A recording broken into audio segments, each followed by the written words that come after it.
ஹரே கிருஷ்ணா. 20 ஸ்லோகம் பார்க்கலாம்.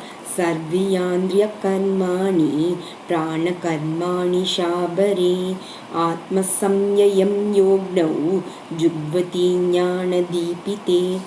இப்போ விளக்கில் எண்ணெய் ஊற்றி வச்சு விளக்கேற்றினாதான் தீபம் பிரகாசிக்கும். அதே போல் விவேகம் உதயமாகும் இடத்துல ஞான தீபம் பிரகாசிக்குது.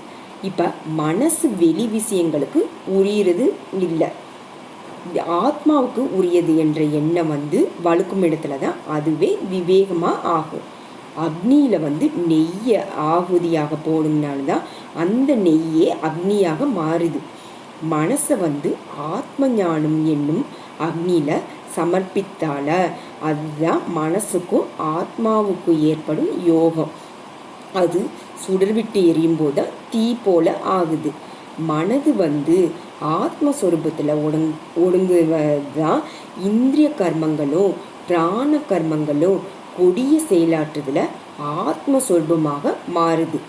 தமது கீழான இந்த இயல்பை மேலான இயல்பாக மாற்றுவது தான் இது செய்யும் யாகமாகும்.